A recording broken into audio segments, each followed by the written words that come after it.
Since your dad hasn't given me my intro yet, I'm gonna do my own intro.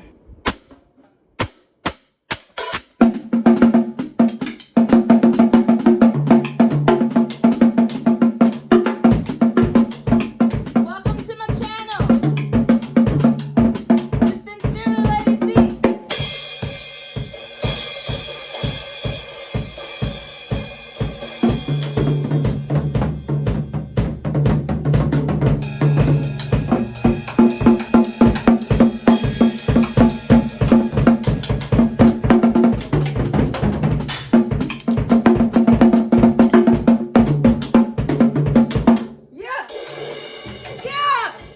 I just smashed that intro, and I'm tired though. I just want to be sure somebody knows that I'm definitely tired going through that.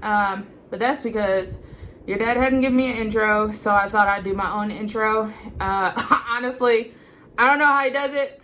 Like, I couldn't keep a beat for nothing, so I just thought I'd go at it and do my best to represent the Richmond experience, the Richmond household. Honestly, I can't do it. I'll just stick to my books. And that's what I wanted to talk to you guys about, is what books I've read in the past year going through infertility. I have finished a book, so I thought I'd do a diary entry of what books that I have read in the past year.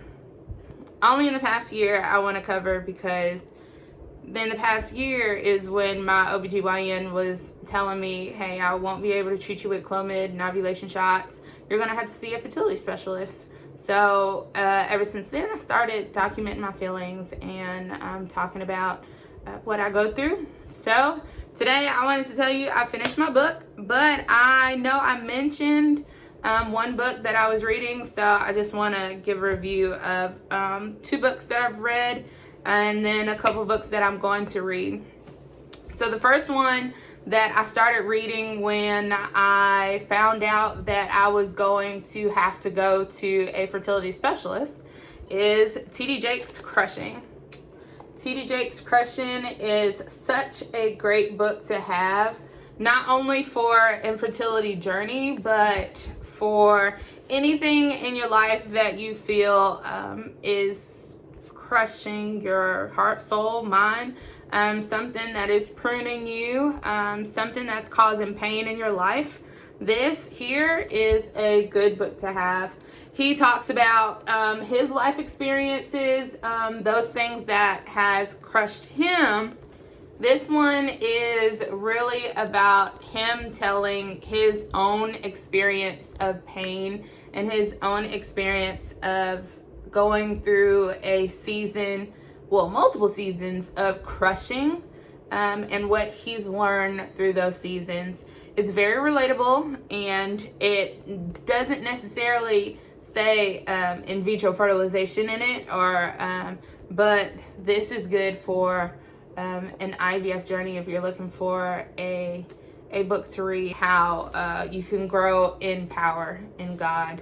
And it really helped me kind of divide my thoughts, because sometimes your head, your emotions, your thoughts can spin out of control. What's God? What's the enemy? What's attacking me?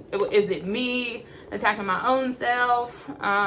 So this kind of really helped me compartmentalize what I was thinking and what I was going through. So if you are having a hard time, T.D. Jakes' Crushing is one that I would definitely recommend. T.D. Jakes wasn't recommended to me. I was actually watching Oprah online, and Oprah had T.D. Jakes as the one person that she was interviewing.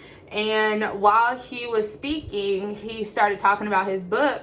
And when he was talking about his book, I was like, man, that sounds like a really good book. So I purchased it, and literally it is. I could hear his voice in the book, and when I read it. And it's not like he's preaching at you. He's really just being honest about his hurts that taught him how to pursue God and how to see God and how to grow in God. So this one was good. The Circle Maker is really good. It is a now pastor that kind of testifies about how prayer helped him get in the position that he's in now. So this one had a lot of nuggets for me. It really helped me to pray more during this journey. It encouraged me to seek God way more, and told me the importance. Of course, I know the importance of prayer, but when you read this, it encourages you to pray more in it, especially when you have a dream that is really big, that you need a miracle worker in it. And of course, during in vitro fertilization, I absolutely am reaching out for God as a miracle worker.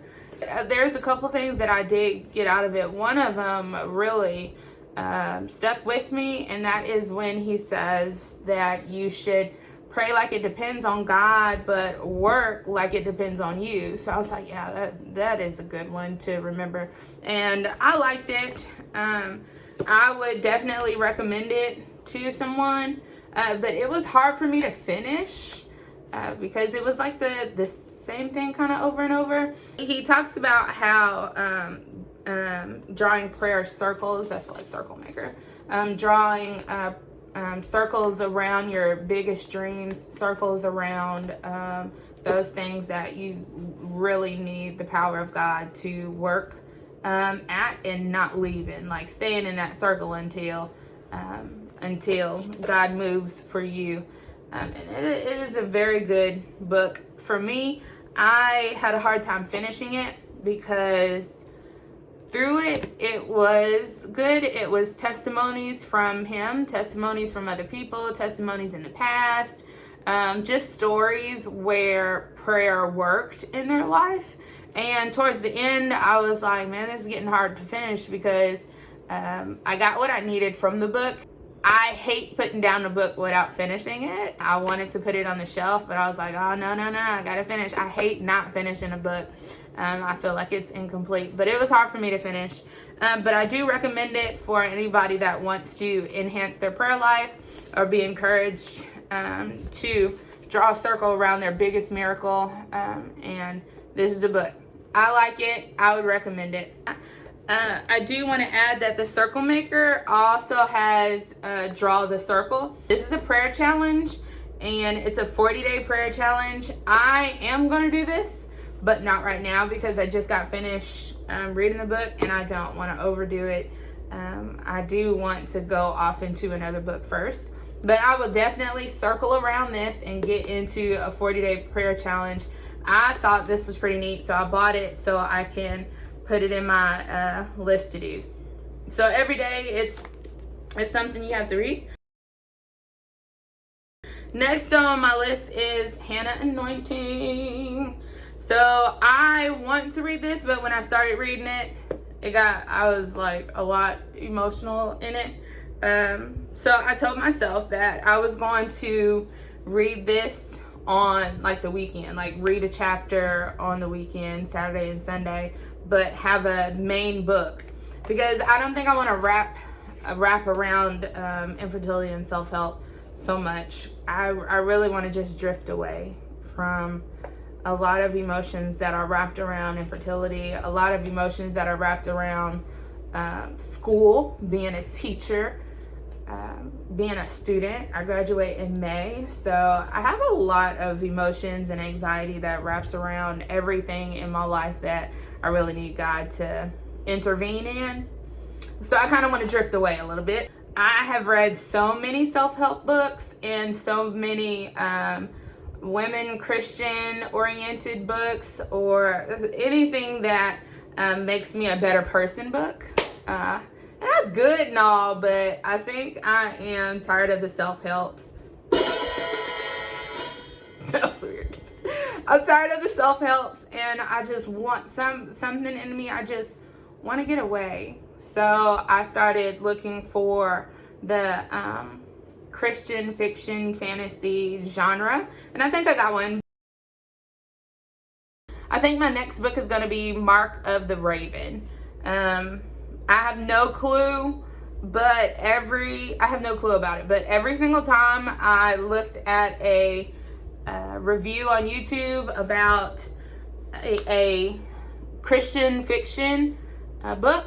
That was one that always popped up on everyone's review, is The Mark of the Raven. They said it's good, it's more fantasy, but it doesn't sound too Christian, but I'm ready to dive in there to actually see, and then I'll post later on if it was good or not. But I'm really excited to just get away from infertility for a little bit, even though like it's coming up.